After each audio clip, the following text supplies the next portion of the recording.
Nós vamos continuar agora o estudo de orbitais híbridos nessa parte 2 do tópico 5. Inicialmente nós vamos falar sobre orbitais híbridos sp2.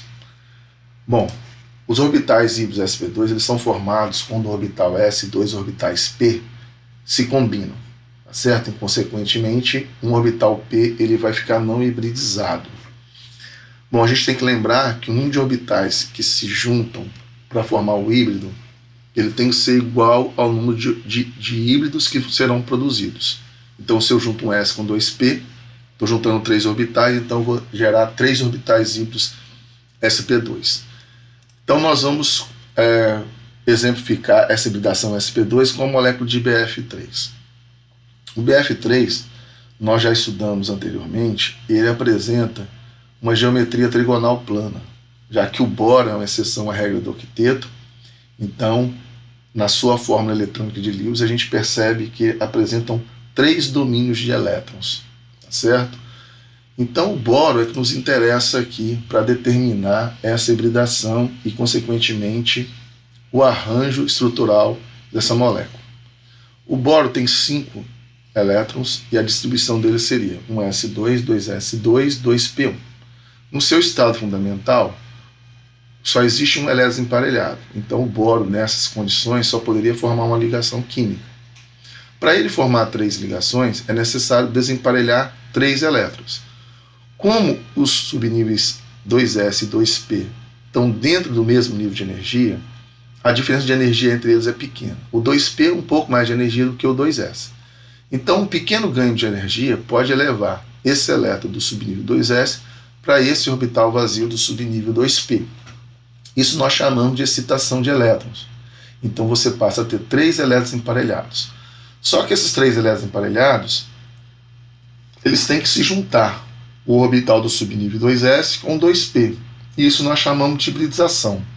E aí, se você tem 3 orbitais se juntando, você vai ter 3 orbitais híbridos, como eu falei anteriormente, e um orbital 2p vai ficar vazio. Isso vai ser útil quando nós estudarmos no próximo tópico a ligação dupla, por exemplo. Então, essa é a distribuição dos elétrons dentro dos orbitais híbridos sp2. Esses 3 orbitais, eles são degenerados, ou seja, eles têm a mesma energia e são idênticos, correto?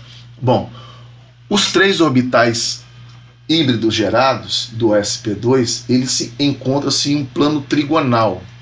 Então, mostra que um orbital S junta com 2p, formando, então, 3 orbitais híbridos sp3, que quando eles se juntam no átomo de boro, você tem, então, esses 3 lóbulos orientados num plano trigonal.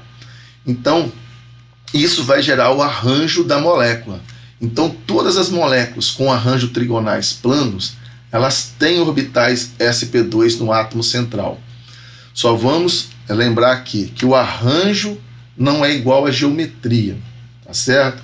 O arranjo ele é determinado pelo número de domínio de elétrons. Então, se você tiver 3 domínios de elétrons, que é o que está aparecendo aqui, você vai ter um arranjo trigonal plano. Para você saber a geometria, você tem que analisar também o número de par de elétrons não ligantes, caso a molécula apresente. Então, você precisa fazer uma revisão no tópico 2 para que isso fique bem claro para você, certo? Continuando aqui, nós vamos falar agora de orbitais híbridos sp3. Os orbitais híbridos sp3 eles são formados a partir de um orbital S e 3 orbitais p. Então, como consequência disso, você está juntando um S com 3p, você vai ter 4 orbitais híbridos sp3 que vão ser idênticos. Nós vamos considerar a molécula de CH4 de metano como exemplo aqui. O CH4, se você desenhar a fórmula eletrônica de Lewis dele, você vai perceber que o átomo central, o carbono, ele apresenta 4 domínios de elétrons. Então, toda vez que o átomo central apresenta 4 domínios de elétrons, significa que a geometria dele será, o arranjo dele será tetraédrico. Nesse caso, o CH4, também a geometria será tetraédrica, porque ele não aparece com nenhum par de elétrons não ligantes. Tá certo? Isso nós vimos então no tópico 2. Então, a distribuição de elétrons no carbono é essa. O carbono tem número atômico 6, então se distribui os elétrons. 1s2, 2s2 e 2p2. Da mesma forma que eu expliquei para a molécula do BF3.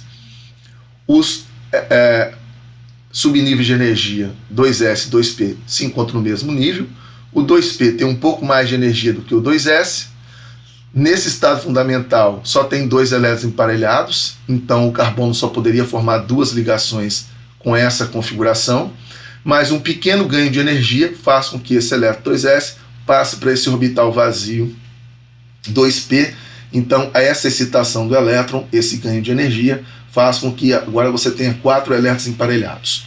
Então esses 4 elétrons desemparelhados que estão no orbital 2s e 2p, eles se juntam formando 4 orbitais idênticos que são degenerados, que têm a mesma energia, sp3, tá certo? Então você tem 4 orbitais híbridos sp3 no carbono. Bom, cada lóbulo desses orbitais, eles apontam em direção ao vértice de um tetraedro.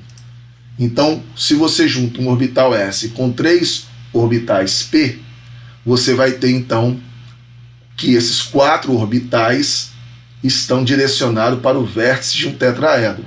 Quando você junta esses 4 orbitais, que são idênticos, você tem a figura de um tetraedro regular aqui, que já foi explicado em tópicos anteriores, cujo ângulo de ligação é de 109,5 graus. Então, todas as moléculas que têm um arranjo tetraédricos, elas vão ter uma hibridização sp3, que é o que acontece com a molécula de CH4.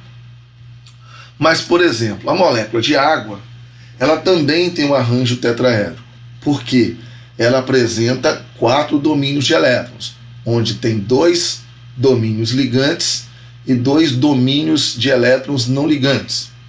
Bom, então o arranjo é tetraédrico. Se o arranjo é tetraédrico, esse átomo de oxigênio ele tem uma hibridização sp3, tá certo? Bom, mas a geometria da molécula é determinada pelas ligações que o átomo pode fazer. E como nós vimos no tópico 2, quando você tem 2 domínios de elétrons não ligantes e 2 domínios de elétrons ligantes, num arranjo tetraédrico, essa geometria vai ser angular, que é o caso da água, certo? Então nós encerramos essa parte 2 deste tópico sobre orbitais híbridos e vamos terminar esse tópico na próxima aula.